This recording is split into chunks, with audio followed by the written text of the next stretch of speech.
en temporadas de cosecha. Estamos hablando de un periodo que va de noviembre a febrero, un periodo de 3 meses. O sea que es una situación, digamos, de intervención casi rápida o incluso en algunos casos de intervenciones de emergencia, donde las zonas, si ustedes conocen los Andes, reflejan una enorme dispersión geográfica. Significa que hay cientos de fincas de difícil acceso, muchas de ellas, y la forma en que interviene el patronato normalmente es a través de llamadas anónimas. Difícilmente el PANI puede suponer o incluso inferir, digamos, que se están dando situaciones violatorias de derechos. Y este tema, digamos, nos lleva casualmente que es un equipo pequeño. Recuerden esto, digamos, se dijo que el PANI en los Andes somos 7 funcionarios, de los cuales solo 3 personas atienden situaciones en calle o situaciones, digamos, de denuncia. O sea, para que ustedes tengan una idea. Y lo otro, que tal vez es un tema que todavía nos resulta difícil,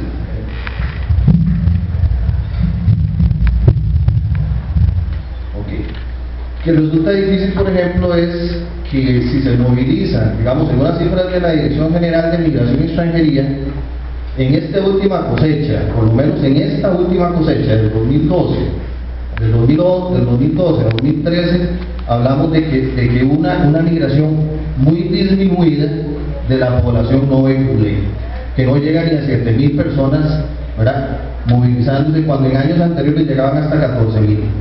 Ahí habrá que explicarse un poquito mejor para qué es lo que está, o analizar un poco mejor qué es lo que está pasando, y se sustituye incluso con mayor presencia de población nicaragüense en la zona de los Andes, por lo menos.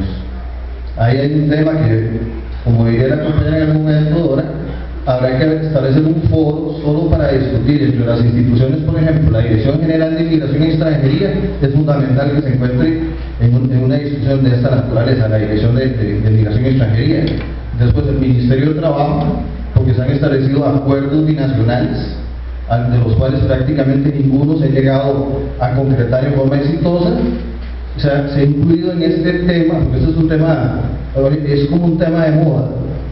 Se ha metido el Ministerio de Relaciones Exteriores, más recientemente, ahora hablan del tema de migración y desarrollo. Entonces hay otro sinnúmero de actores que deben estar presentes, digamos, en una discusión de esta naturaleza, porque se están tomando acciones. Y otra de las cosas que yo diría que nos llevaríamos a discutir seriamente una intervención por parte del Estado costarricense es la existencia o no de una política migratoria para poblaciones o minorías étnicas, como en este caso las minorías noves y buque. Mientras tanto, mientras no existe esta política migratoria, simplemente cada institución va a estar actuando de alguna manera, digamos, según sus competencias, y tendrá que ir adaptando poco a poco los servicios atencionales de acuerdo a estas demandas. Pero no es fácil, o sea, digo, no es fácil, ¿verdad? Pasemos a la... Ok, esto que se ve aquí es importante. Nosotros no podemos hablar de desamparo. Ese término de desamparo no es un término que se acerque, por ejemplo, a la legislación que existe para atender a las personas menores de edad, por ejemplo. Hablamos de situaciones violatorias de derechos humanos. O sea, el desamparo, entiéndase, más bien como situaciones violatorias de los derechos humanos, en este caso en particular, de las personas menores de edad. Bueno, no solo las personas menores de edad, perdón, de también las familias que protegen a estas personas menores de edad. Así es que no podemos hablar siempre solo de personas menores de edad, tendríamos que incluir en la discusión y sus familias. Ok, entonces nosotros, por ejemplo, para dar solo un caso, digamos, de esos 44 casos que mencionaba Dora, podríamos decir que hay denuncias por abuso sexual. Es así, ¿verdad, Dora? Por abuso sexual intrafamiliar y extrafamiliar. ¿De parte de quiénes? De las mismas poblaciones indígenas que migran a estas, digamos, en estos periodos de 3 meses, hay víctimas de violación, de abuso sexual por parte de personas indígenas. Y ahí es donde entra, digamos, todo el paradigma de los derechos humanos, donde intervienen acogidos en la Convención de los Derechos de la Niñez, acogidos en el Código de la Niñez y la Adolescencia, e incluso, si uno lee con calma y con detalle, en el convenio 169 de la OIT y más recientemente en la Declaración de los Derechos de los Pueblos Indígenas. Entonces, bueno, eso va a ser un norte siempre. Nosotros no podemos hablar entonces de desamparo, eso que nos gustaría que eso quede claro. O sea, nosotros no hablamos de desamparo, sino de situaciones violatorias por las cuales el Estado interviene frente a esas situaciones violatorias. Y diremos aquí, eso es un tema de debate también. Derechos humanos y cultura. O sea, relativismo cultural frente al tema de los derechos humanos. Ahora sí, pasemos.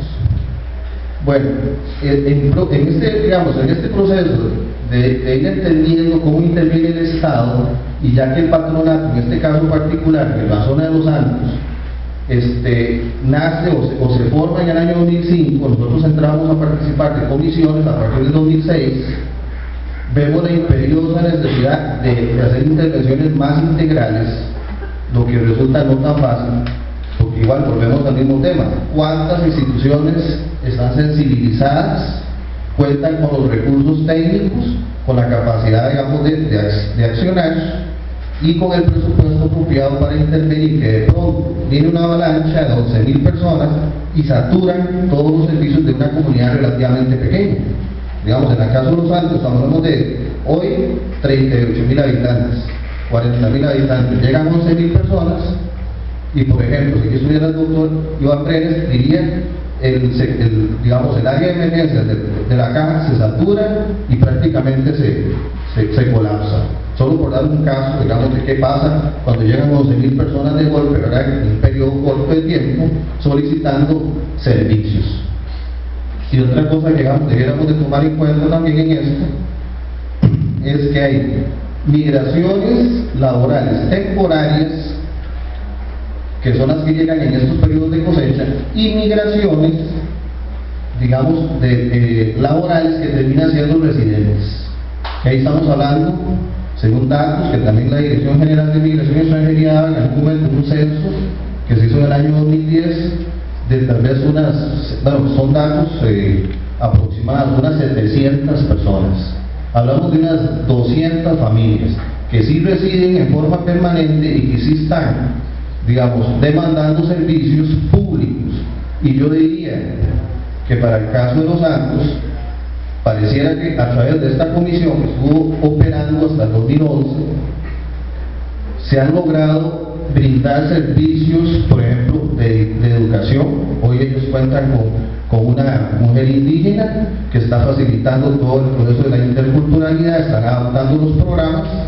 Diría también que a través de esta comisión se logró que exista un EVAIS móvil que opere desde noviembre hasta febrero, y habrá otros servicios. Por ejemplo, se logró que se instalara un inspector del Ministerio de Trabajo en la zona. Entonces, para mí eso son avances, ¿verdad? O sea, no se puede decir que el Estado tampoco está haciendo nada. O sea, hay avances, hay un proceso lento, pero ahí vamos.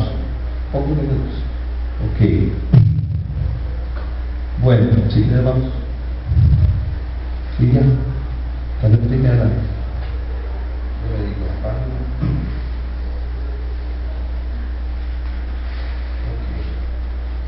Yo diría que hay cosas que el Estado costarricense, y en este caso las instituciones del Estado de Los Santos, debieran continuar haciendo. Una es, a través de esta comisión que habrá que reactivar, es que las instituciones rindan cuentas y visibilicen de qué manera se están brindando los servicios a cuántas personas indígenas y en qué lugares. Ya el PARI lo empezó a hacer, se hicieron informes de Limas, se hizo informes del Ministerio de Educación Pública, del Ministerio de Salud, de la Delegación Cantonal de la Fuerza Pública León Cortés y del ICE, que les parezca mentira. El ICE también tiene un programa, digamos, de servicios en diferentes áreas, ahí, entre ellas con población indígena. Cosas que para mí son urgentes de atender ahí, que siempre lo hemos comentado con el grupo del COI. Una es, hay que regularizar la condición migratoria de estas poblaciones, y no porque no tengan derechos. Uno puede leer el 169 y uno dirá, si tienen derechos especiales. El problema es que cuando van a Limas, el problema es que cuando van al banco o cuando van a desarrollar un proyecto simplemente no pueden. Y no pueden, ¿por qué? Porque no reúnen las condiciones legales para poder acceder a esos servicios. Entonces el tema de regularización sigue siendo un punto clave en todo este fenómeno de las migraciones. Y lo otro que decía la compañera, la moderadora, ese es un problema serio, que incluso nos podríamos volver locos solo pensar en eso, el tema de la responsabilidad social empresarial. Ese es otro tema. El tema de la responsabilidad social significa que si bien es cierto, las comunidades indígenas ya tienen 23 años de estar llegando a estos lugares, a estas plantaciones, a estas fincas, se siguen violentando sistemáticamente muchos de sus derechos laborales. Empecemos por el aseguramiento.